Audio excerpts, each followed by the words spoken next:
Thanks for joining us for another crowdfunding conniption. Today we're taking a look at the game A Cure for What Ails You, which is on Kickstarter right now. And as always, we want to make sure you're aware that our crowdfunded videos are sponsored in part by our own Kickstarter backers, as well as by the creators of this game.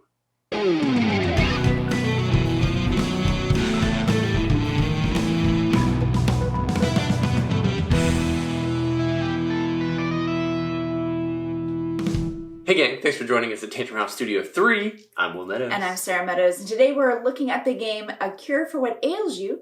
This is from designer Jerry Moncrief, who is self-publishing the game as Riseable Games. This is a 2 to 4 player semi-cooperative game where players are going to be taking on the roles of different healers who are trying to help the folks in our sleepy little town who are all suffering from the effects of a haze which has fallen over our little village.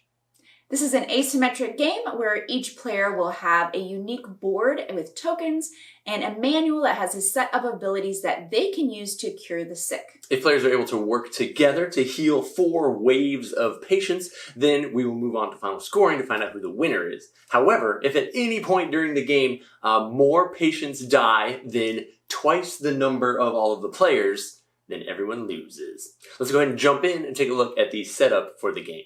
To set up the game, you'll give each player 2 administration method cards and 5 ingredients, and then lay out the market in the middle of the table. These resource cards will be needed to attempt to cure all the different patients that are in the game. Next, you're going to build the patient deck based on your player count and the difficulty setting that you want to play at.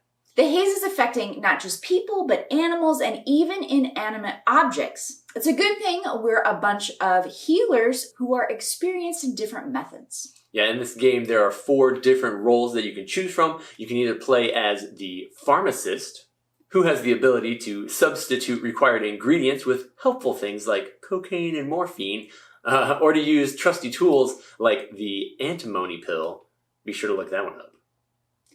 The charlatan can use their miracle cure, and while it makes your rolling more risky, the rewards are higher. The hoodoo root doctor can choose to focus on the hoodoo tricks that are placed on his patients instead of actually curing the maladies that are caused by the haze, and then he'll get to use his mojo bag to do his healing work. And finally, the voodoo mambo can use his serpent to substitute color requirements or practice different rites, to tuck cards, and to take bonus actions. Using your special abilities will typically cost you one of the 3 different currencies in the game, either money, faith, or clout, but they'll typically reward you with the specific currency that you're actually looking for.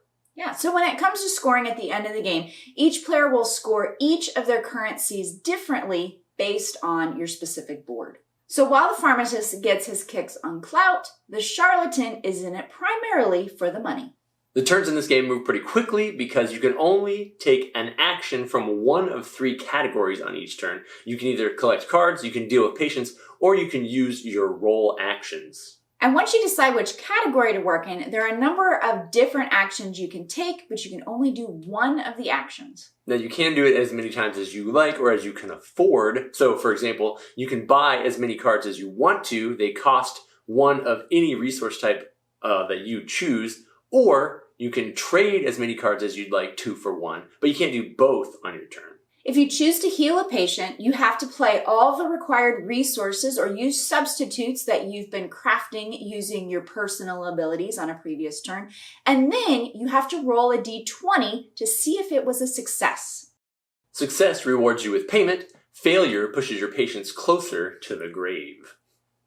Players get 4 turns each cycle to try and collect resources and heal their patients. And then every 4th turn, you can perform cleanup actions where all of the face-up patients will receive a severity token and 4 will kill you. Dead patients are taken to the graveyard at the end of the round.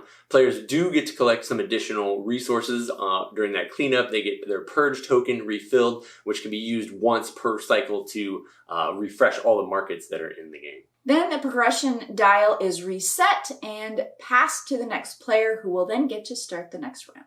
So there's a lot going on in A Cure for What Ails You, and there's a lot of lore and history in the game as well, which is pretty neat. The rule book was actually kind of fun to read. It's a little bit, they've got like little bits of story thrown in as you flip through the pages, and it was written in a way that helps you understand the overall goal of the game and all the basic actions that you're going to be taking. But then each player is actually also going to get their own reference guide and sheet so that they know their specific abilities and they have all those clarifications in the game.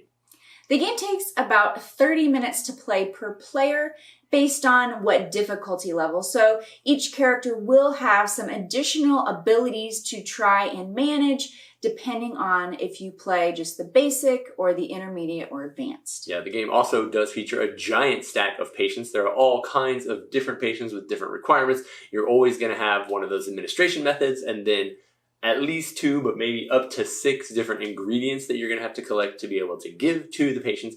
The other interesting thing about the game is that the patients are not always people. You've got some haunted trees and mansions and other crazy things, alligators that you're going to be trying to cure because this haze is taking over everything in the game.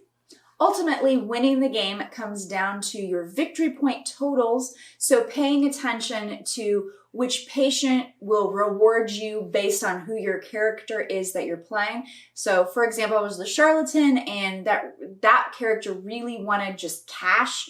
So I tried to focus on, if I work towards getting these specific ingredients and getting ones that they're going to pay out the most cash, I was rewarded more for those than some of the other patients. Yeah, and leaning into that is going to be an important part of the game. Sometimes on the more difficult things, honestly, just working together as a team to survive to the end has to become your priority because sometimes it is tough to keep everybody alive with their little severity tokens racking up and you're trying to keep them all from dying. We've covered a lot of ground already. We didn't actually talk about the body snatching part. Each player also has a dark action that they can do. Anytime that there's a dead character, whether it's in your morgue or in the graveyard, if you decide to use that dark action, you can do something potentially. The town has basically gotten desperate and they're trying to learn things from these cadavers and things, or some of the other characters are doing other things with them, but that's another action you can potentially take on your turn. Yeah, remember that if any time you have more dead characters than twice your player count, so in a 3-player game, if you have more than 6 dead, then you immediately lose the game. Yeah, A Cure for What Ails You is on Kickstarter right now. As a final note, we are looking at prototype components. This is a Kickstarter game, so I'm sure if you check out their campaign, there's lots more there to learn. And obviously the final version could have slightly different rules or components, but you'll see that on the campaign if you go check that out. If you're interested in semi-cooperative games that have interesting storyline and you don't mind a theme that's a little bit darker, then you should definitely check out A Cure for What Ails You on Kickstarter now. As always, thank you guys so much for tuning in, following along, liking all of our videos here at Tantrum House.